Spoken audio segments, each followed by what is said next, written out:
દાન, ભોગ અને નાશ આ ત્રણ જ ગતિ છે. કાં આપો કાં ભોગવો, નહીં તો નાશ થશે. એ નિશ્ચિત વાત છે. અને સારા બાળકો હશે તો કમાઈ જ લેવાના છે, અને બગડેલા હશે તો ઉડાડી જ દેવાના છે. એમે રહેવાનું નથી. તો બધા પોતપોતાના કરતા જ હોય છે. અને વિદેશમાં વેસ્ટર્ન વર્લ્ડમાં તો છોકરાઓ પોતે કહેતા હોય છે કે ના, અમારે તમારું નથી, તમે કરો. એવી ખુલ્લી છૂટ અને અનુકૂળતા આપતા હોય છે. તો અવસર મળે, સંજોગો મળે, જ્યાં જ્યાં જે રીતે સત્કાર્યમાં જોડાઈ શકાય જરૂર કરવું. ગુરુજનો પાસે બેસીને પૂછવું જોઈએ, આ વર્ષનું કયું હું પુણ્ય કાર્ય કરું. જ્યારે પણ કોઈ સત્કર્મ કરતા હોય, કોઈ પુણ્ય કરતા હોઈએ, ત્યારે કોઈ મહાપુરુષની સલાહ લે કે જે સમાજમાં ફરતો હોય, જે સમાજને જોતો હોય, અને એને ખબર પડે કે સમાજમાં અત્યારે ક્યાં આવશ્યકતા છે, કોને આવશ્યકતા છે. ઘણી વાર અજાણ્યા જગ્યાએ જઈને કરી આવીએ છે, અને પરિચિતો ભૂખ્યા રહી જાય છે, પરિચિતો દુઃખી રહી જાય છે.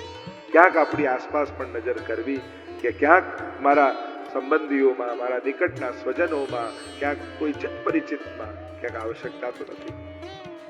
અને જ્યાં જ્યાં સત્કર્મની યોગ્યતા લાગે, અને સત્કર્મ પણ કરવા જાઓ ને ત્યારે એના સ્વભાવ સામે નહીં જોવું, એની જરૂરિયાત સામે જોવું. પાછા સ્વભાવ સામે જોઈએ ને, આને તો આપવા જેવું જ નથી એમ થઈ જાય. અને પાછું સત્કર્મ કરીને ભૂલતા શીખવું. જૂના પુણ્યો યાદ કરીએ ને તો નવા કરવાની ઈચ્છા ના થાય. હું પહેલા તો આને કર્યું જ તું, હવે પાછું ક્યાં કરવાનું એમ થઈ જાય.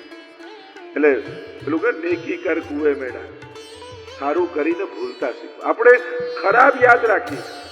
લોકો એમ કે મને બહુ યાદ નથી રહેતું, ત્યારે એને પૂછે તારું અપમાન કોઈ 10 વર્ષ પહેલા કર્યું તું યાદ છે? એ તો ટાઈમ અને ડેટ સાથે યાદ છે.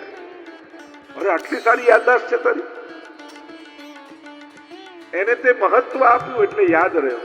જો પ્રોબ્લેમ મેમરીની નથી હોતો, પ્રોબ્લેમ હોય છે ઇન્ટરેસ્ટ. તમારો રસ જેમાં હોય એ તમને યાદ રહી જાય છે. આપણી મેમરી વીક નથી, આપણો ઇન્ટરેસ્ટ વીક હોય છે, એટલે ક્યાંક પ્રભુમાં ભાવ નથી લાગતો, મન નથી લાગતું.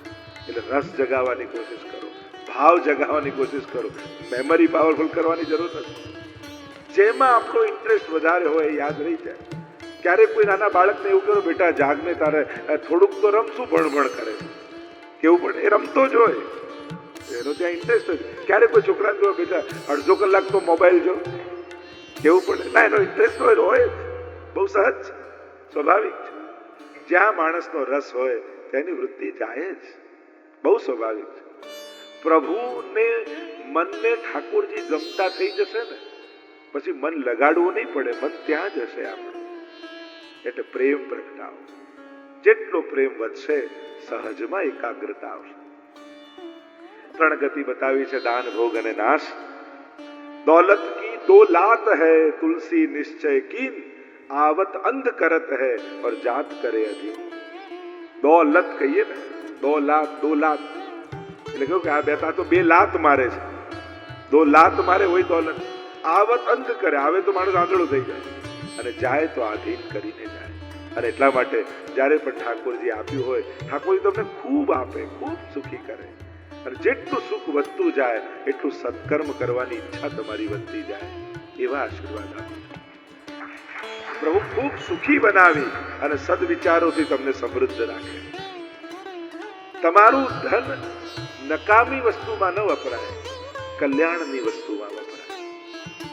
નહીં તો બીમાર પડી તો ડોક્ટરને પૈસા આપીને કહેવું પડે, ભાઈ મારી જાઓ. ઇન્જેક્શન પૈસા આપીને ખવડાવવું પડે, ખાવું પડે. તો સંજોગો તો છે, અને છે, માણસ દેહમાં છે તો બધું લાગેલું છે. રોગ, ભય, ક્રોધ, લોભ, ઈર્ષા બધું છે માણસ સાથે. કોઈ આઈડિયલ માણસ મળવો એ દુર્લભ જ હોય છે. બધા આદર્શ થઈ શકતા નથી. અને એટલે આદર્શતાને ગોતવાનું મૂકી દો, શ્રેષ્ઠ વ્યક્તિઓને શોધવાનું મૂકી દો, શ્રેષ્ઠતાને શોધવાનું શરૂ કરી દો, સારાઈને શોધવાનું શરૂ કરી દો, સારાને ન ગોતો.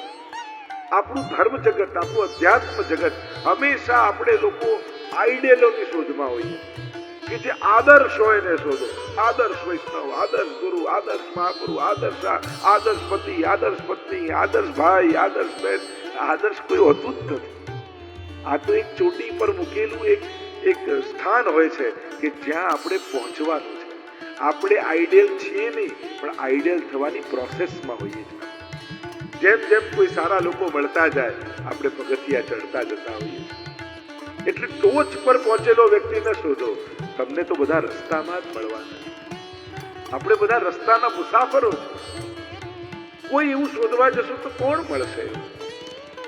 બધા એકબીજાને આદર્શ ગણાવે. પતિ આવો હોય એવું પતિને પત્ની કે, પત્ની આવી હોય કેવું જોઈએ છે તમારે? કેવા આઈડિયા જોઈએ છે? બધા એક સામે જોઈને હસતા હસતા જ રહે એવું જ્યારે કરી ત્યારે સ્મિત કરીને જ વાત કરતા હોઈએ.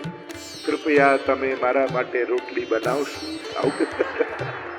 આવું કોઈ આમ એર હોસ્ટેસની જેમ એનાઉન્સમેન્ટ કરે कि अब आपकी फ्लाइट टेकऑफ होने वाली है, कृपया सीट बेल्ट बांध ले. ઘરમાં આવું રહેવાય?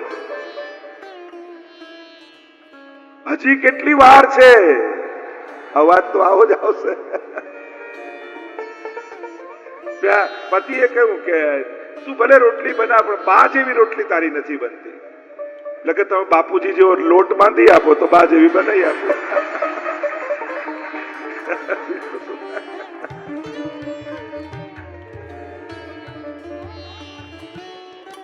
કે આટલી દાળ બનાવી, જો એક કાકરી આવી ગઈ, આંખથી જોતો ખરા, બબ્બે આંખો આપી છે, એક કાકરી નથી દેખાતી.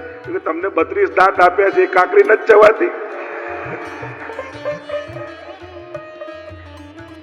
એક ભાઈ એના મેરેજ સર્ટિફિકેટ આમ ધારી શું જુએ છે તો કે એક્સપાયરી ડેટ ગોતું છે. કે આમાં ના હોય, આમાં તો એક્સપાયર થઈએ પછી જ થાય. એકના સગાઈ નક્કી થઈ એટલે પેલી કહું કે તારો ફિયાન્સે એમ બધું સારો છે, હસે છે ને તારે સારો નથી લાગતો. તો કે વાંધો નહીં, લગ્ન પછી હસવા દઉં તો ને. એ તો પરસ્પર છે એટલે પાછું મૂળ વાત છે. આદર્શતાને શોધવાનું આજથી બંધ કરી, મળ્યા છે એમને નિભાવવાનું શરૂ કર્યું. કે જે મળ્યું છે એની સાથે હું કેમ નિભાવી શકું, કેમ તાલમેલ બેસાડી શકું, એનું ચિંતન કરશો ને તો જીવન સાવ સહેલું થઈ જશે. પણ આ ચોપડીઓમાં લખેલા માણસોને શોધવા જશો તો એ ચોપડી સિવાય બીજે ક્યાંય નહીં મળે. આવું વાંચીને થાય. આમ પૂછીને થાય નહીં પ્રેમ. દરિયાના મોજા કઈ રેતીને પૂછે છે કે તને ભીંજાવું ગમશે કે કેમ? તો આવું પૂછીને વાંચીને આ રીતે થોડી જીવન ચાલે.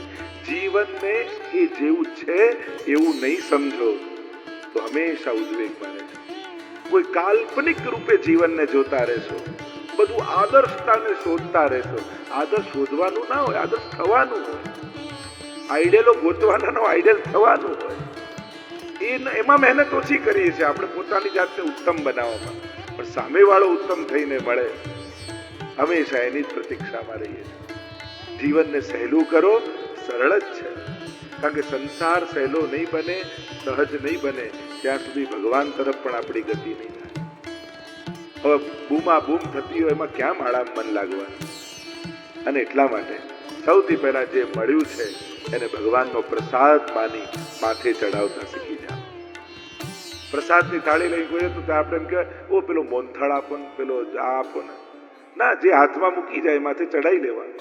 એમ ઠાકોરજીએ તમારા ઘરમાં જે મૂકી દીધું છે એને પ્રસાદ બનાવીને માથે ચડાવી લો.